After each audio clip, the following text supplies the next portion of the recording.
오늘 이 본문의 배경에 가장 어울리는 그림이 있다면 바로 밀레의 이삭 줍는 여인들일 것입니다. 밀레의 이삭 줍는 여인들.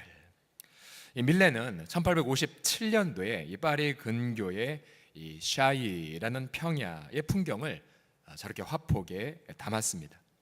근데 이 그림의 주제는 무엇이냐면 이 여인들 세 명의 여인들 저 뒤에 보면은 아주 풍성한 추수곡식이 쌓여 있고요. 또한 그 바로 옆에 보게 되면 아마 이 주인인 것 같아요. 말을 타고 있는 그런 주인이 아주 작게 표현되어 있습니다. 그런데 밀레는 가난을 몸소 겪었던 그런 화가였는데요. 밀레는 그 당시에 사회 최하층이 그것도 주인의 허락을 맡아야 저렇게 이삭을 주울 수가 있었다고 합니다. 그러니까 저 여인들은 굉장히 가난한 여인들이고, 그리고 우리로 말하게 되면 이제 복지 사각지대에 있는 그런 여인들이었죠. 근데 밀레는 본인이 어렸을 때부터 농사꾼들의 이제 얼굴 표정을 보면서 한 번도 그들의 얼굴에 기뻤거나 또 이런 걸 못 봤다고 하지만 그다음 눈에 보이는 그대로 사실 그대로 화폭에 저 여인을 표현했죠. 그러면서 그는 자신의 시간과 마음을 바쳐서 이 처절한 가난을 겪고 있지만, 그러나 우리는 저 광경을 보면서 어느 누구도 슬프다는 느낌보다는 참 아름답다거나 또 어떤 이 작품을 평가한 어떤 평론가의 말에 따르면 영웅으로까지 묘사했다라는 그러한 평가도 제가 읽어봤습니다. 그래서 아무튼 길이 남을 명작으로 승화를 시켰죠. 그런데 안타깝게도 우리 사회는 이러한 이삭 줍기에 어떤 기회마저 누리는 못한 이들로 사실은 가득해요. 여러분 알다시피 지난 2014년 2월 달에 서울 송파구에 사는 새 모녀 송파구 새 모녀 사건으로 기록되고 있죠. 생활고로 고통하다가 봉투 속에 집주인에게 정말 죄송합니다라는 유서와 함께 밀린 공과금 등을 담아 유서와 함께 스스로 목숨을 끊은 안타까운 사건이 있었죠. 그러면서 이 모녀들이 남긴 그런 어떤 그 명세서, 그 가계부를 보면서 더 마음이 아팠습니다. 예를 들어서 뭐 우유 얼마, 떡 얼마, 또 식빵 얼마.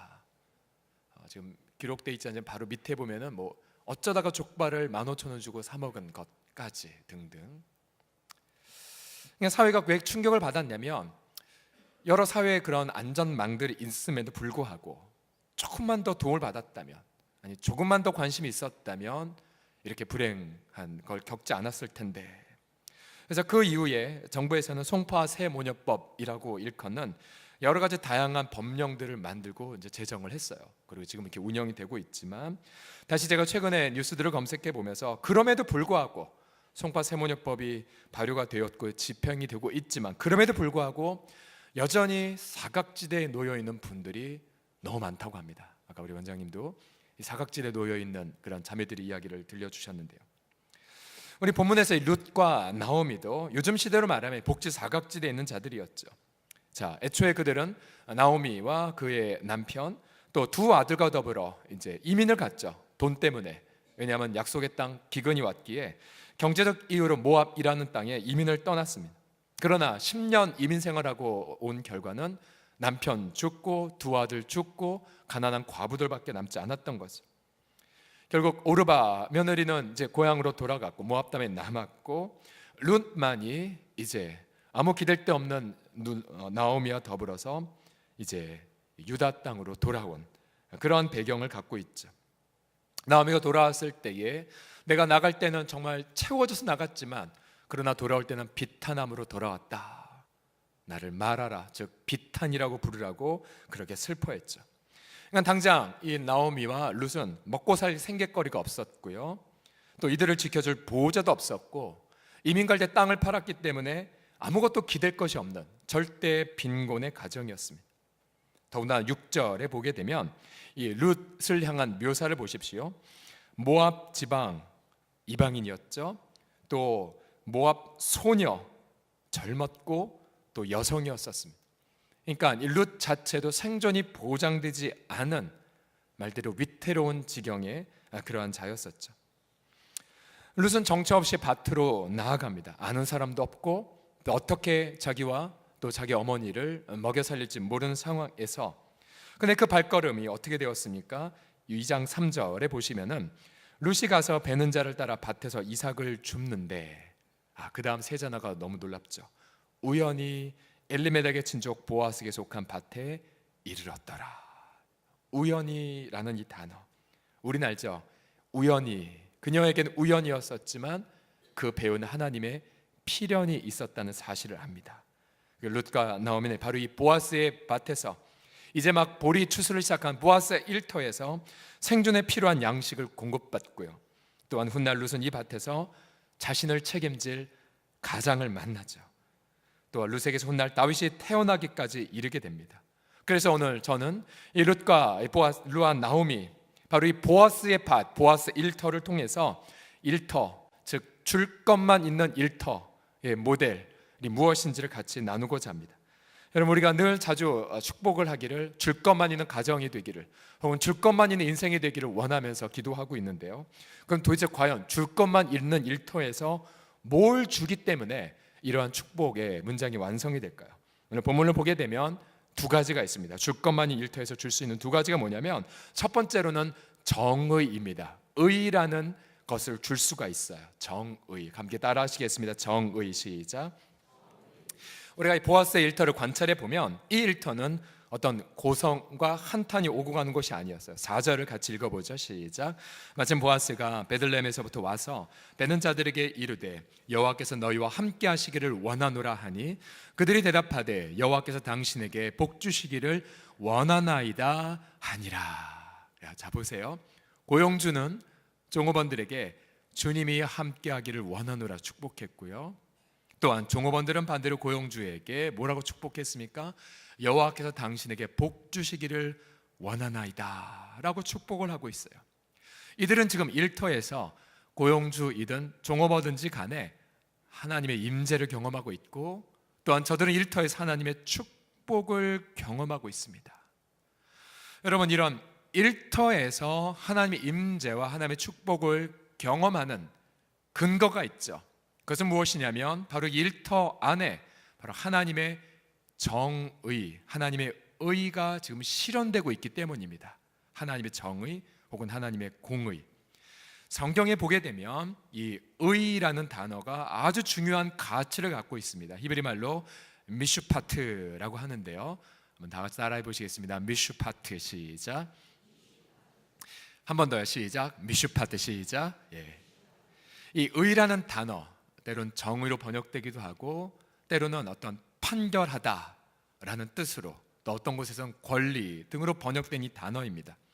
그런데 이 의라는 단어가 매우 중요한 게 무엇이냐면, 구약에 우리 아침에 함께 나누었죠. 왜 이스라엘 백성들이 참 극상품의 포도원으로 하나님이 심겨졌지만 그럼 왜 그렇게 열매를 맺지 못했냐, 어떤 열매를 못 맺었냐를 보게 되면 1장 17절을 보게 되면 그들은 하나님이 이렇게 말씀하니 너희 선행을 배우고 정의를 구하라. 정의를 구해라.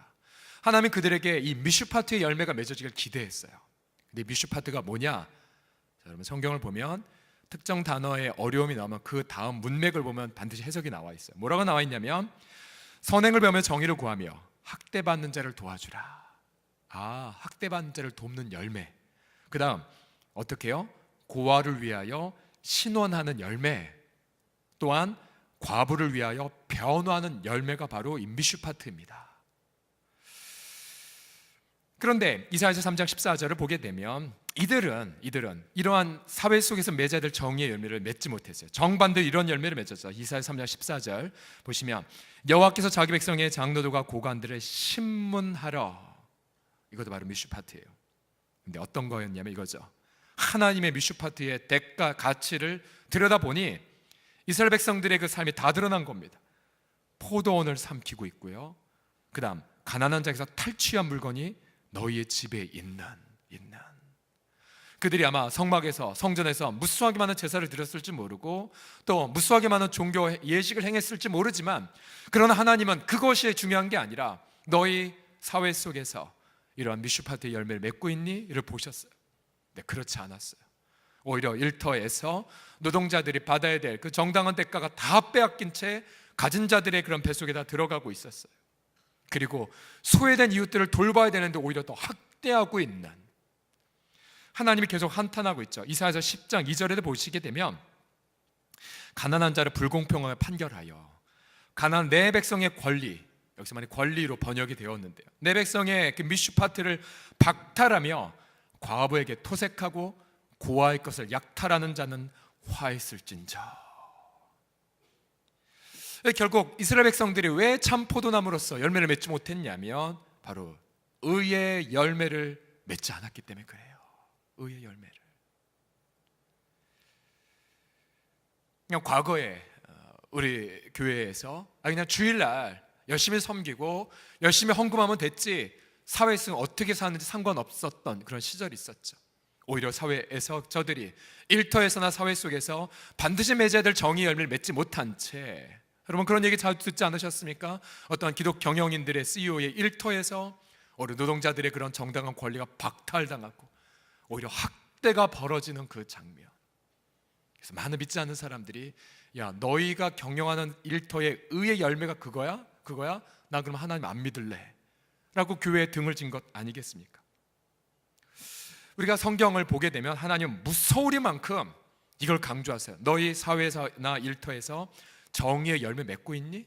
의의 열매 맺고 있니? 그것을 아주 무섭게 질문을 하십니다. 그래서 우리가 신약에도 보게 되면, 목회서신서에도 보게 되면 교회 안에서 직분자를 세울 때 반드시 체크할 게 무엇입니까? 그것은 외인에게도, 즉 믿지 않는 분들에게도 선한 증거를 받고 있는가를 반드시 체크했었죠. 지금 예를 들어 교회에서 어떤 안수집사를 만약 세우게 한다면 교회에서의 삶으로 다 보지 못해요. 반드시 그분이 속한 일터에 가서 마이크를 들이대는 거죠. 과연 이분이 이 세상 한복판 안에서 일터에서 의의 삶을 살고 있습니까? 의의 삶을 반드시 그 증거를 가지고 그렇게 직분자를 세웠었습니다. 이사야서 5장 7절부터 또 9절에도 보십시오. 구약 이스라엘 백성들을 보시게 되면 아침에도 읽었지만요, 무릇 만군의 여호와의 포도원은 이스라엘 족속이요 그가 기뻐하시는 나무는 유다 사람이라 라고 말씀하시면서 하나님은 그들에게 정의를 바라셨더니 도리어 포악이요 그들에게 공의를 바라셨더니 도리어 부르짖음이었도다. 그 다음 보세요. 이스라엘 백성들도 똑같이 불로소득을 추구했습니다.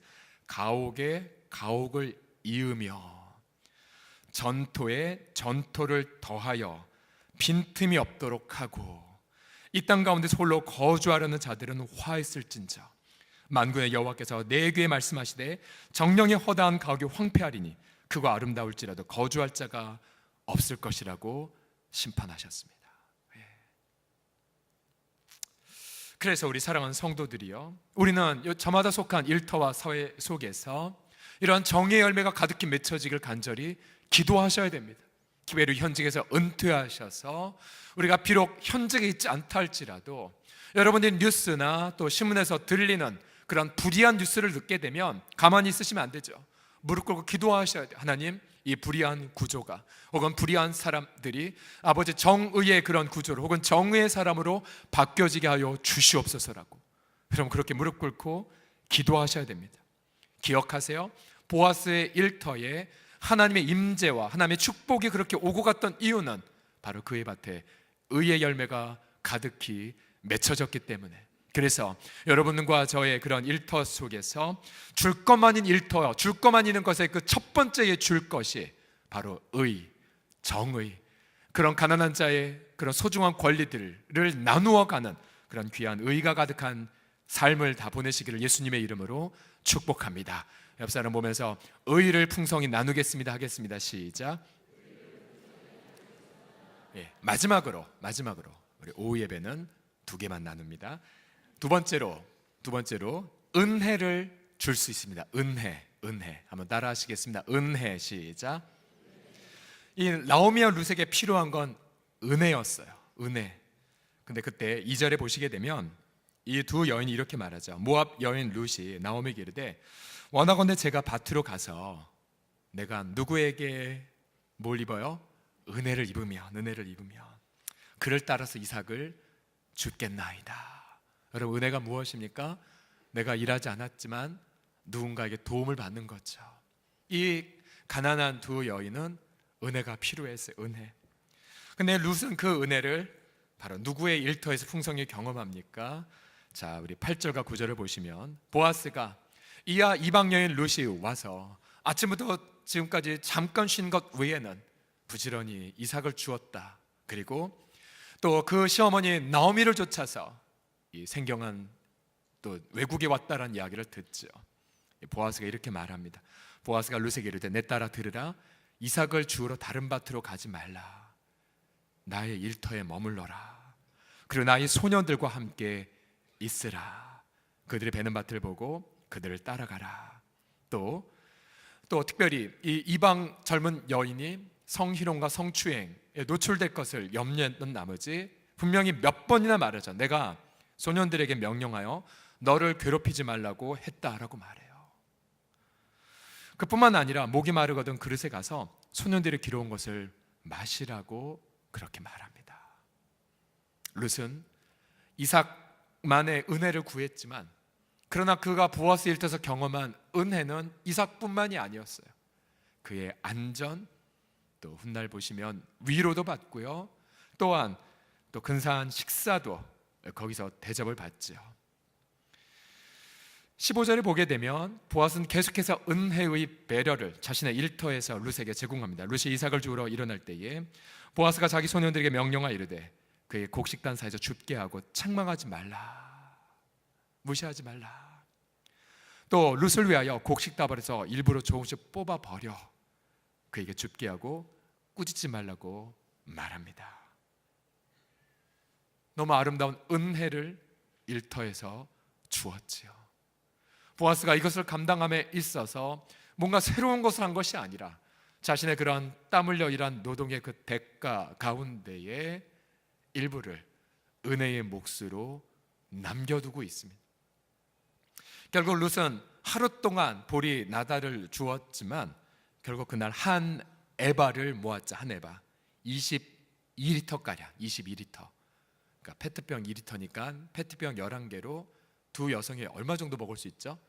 저 계산하다가 포기했는데 페트병 하나에 얼마 정도 드세요? 보통 우리 권사님들? 일주일? 한 달? 한 달은 심했고 그러면 2리터짜리 10개 페트병이면 얼마치 먹는 거야? 두 자매가? 계산되면 나중에 얘기해 주세요. 나중에. 예. 아무튼 상당량 기간 동안에 먹을 양식이 하루에 나달 줍는 걸로 해결이 됐어요. 그러니 룻이 그날 밤에 얼마나 하나님께 감사드렸을까요?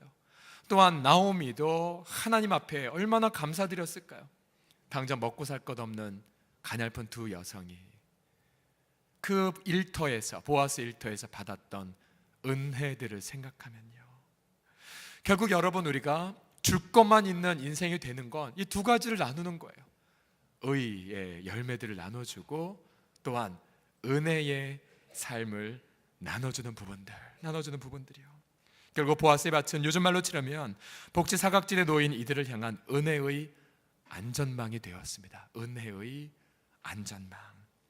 어제 우리 아름 공동체 우리 발달 장애인들의 그런 모임 우리 아름 공동체의 이제 교사 이제 아카데미가 어제 그리고 지난주에 있었어요. 전국에 우리 한국에 약 5만 5천 개의 교회 가운데에 장애인 공동체를 갖고 있는 교회는 1%도 안 된다고 해요. 1%도. 근데 그 가운데에 이제 전국에 이제 교사들이 60명까지 모여서 이제 귀한 훈련을 받았는데요. 이 훈련을 이제 하루 종일 이제 강의하신 분이 김혜용 목사님이십니다. 한국 장애인 사역 연구소장 사랑의 교회 출신이신데요.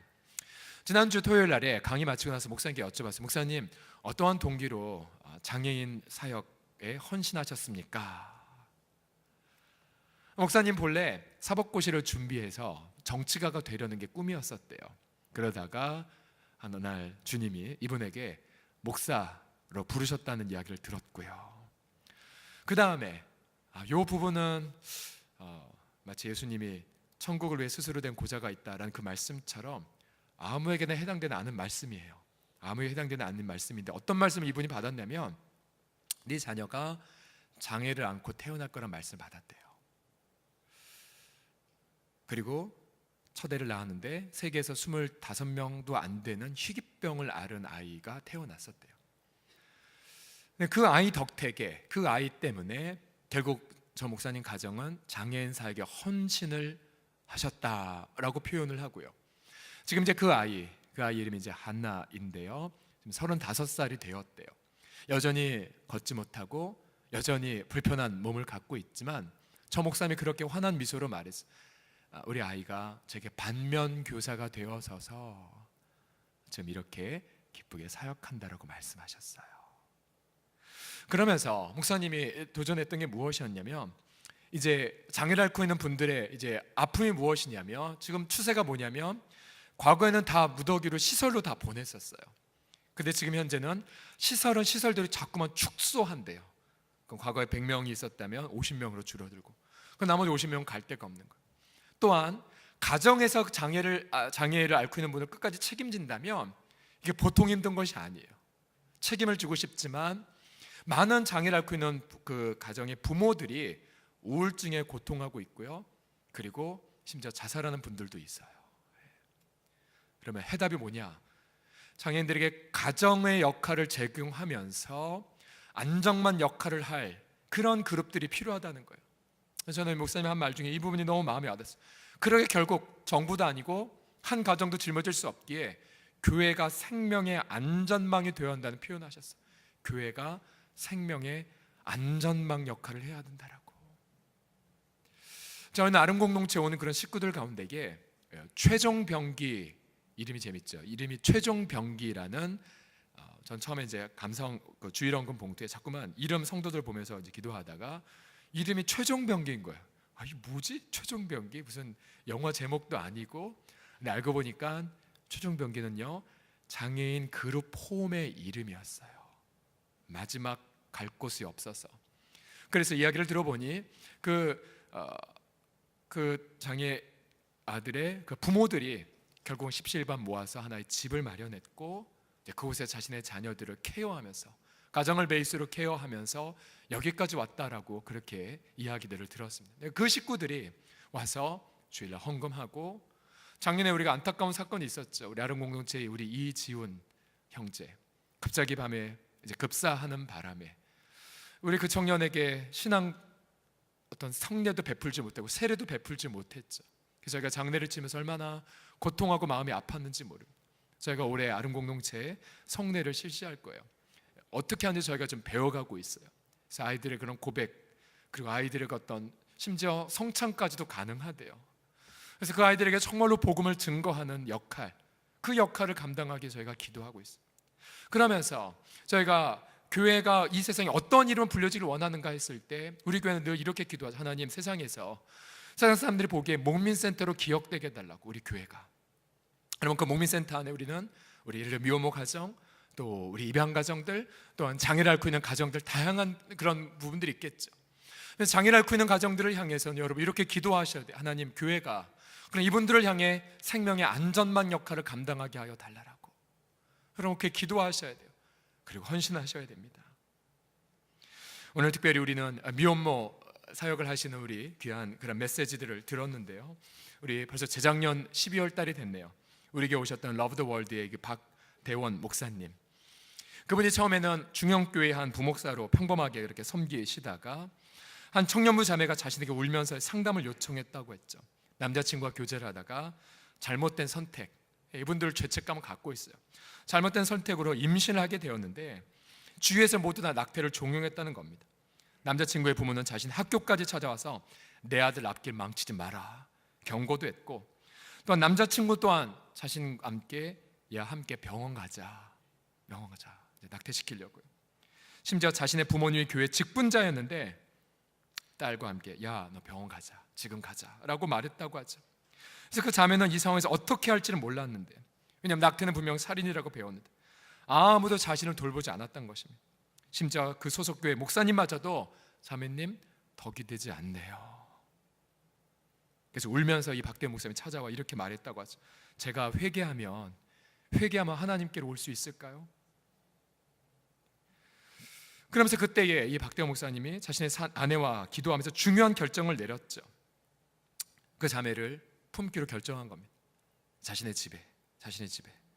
그래서 자신의 집에서 그 자매가 살면서 아기를 낳았고요. 그리고 그 자매가 아이를 양육하도록 그렇게 도와줬죠. 그 당시 목사님과 사모님은 아이가 아직 없던 시절이었어요. 근데 그것이 계기가 되어 이 평범한 목사님의 집이 미혼모 가정의 피난처가 되었어요. 그리고 아이들이 하나둘씩 태어나게 되었고, 결국은 그 목사님 가정은 아예 교회 사역을 내려놓고 Love the World라는 미혼모 사역에 헌신하게 되었었죠. 그러면서 우리에게 이런 말씀하지 않았습니까? 비록 그들이 잘못을 선택했어도, 잘못된 선택을 했어도 그래도 복음이 그들에게 필요한데 오히려 교회와 성도들이 정작 그들에게 가장 필요한 것을 주지 못하고 오히려 하나님께로 가는 길을 막고 있는 것이 너무 안타깝다는 말을 정말 울면서 이야기했습니다. 그래요, 우리 사랑하는 성도들이, 우리 모두는 실수할 수 있고 잘못을 범할 수가 있습니다. 그때마다 우리는 예수님의 말씀을 듣습니다. 나는 의인을 부르러 온 것이 아니야, 죄인을 불러 회개시키러 왔노라고. 그러기에 우리는 드러났든 드러나지 않든 혹은 원치 않든 원하든지 간에 함께 죄인이지만, 그러나 예수 그리스도의 그 은혜 안에서 진정한 의의를 공급받고 또 예수 그리스도라는 진정한 하나님의 은혜를 공급받은 자로서 우리는 넘치도록 하나님의 생명을 받았죠. 그러하게 저와 여러분 모두가 이 땅에서 보아스의 일터처럼 우리의 가족과 또 이 세상 속에 특별히 소외된 이웃들을 향해 의와 은혜들을 넘치도록 나누어 주시는, 줄 것만 있는 가정과 일터 되시기를 예수 그리스도의 이름으로 축복합니다. 우리 같이 기도하겠습니다.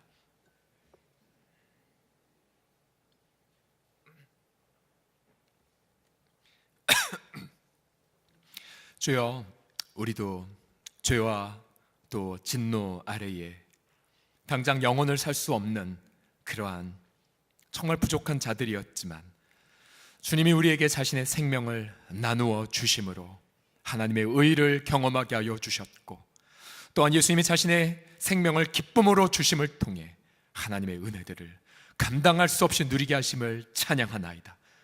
의와 은혜를 십자가 앞에서 깨달은 자로서 우리 모두 줄 것만 있는 일터와 가정을 이루어가게 하여 주시옵소서.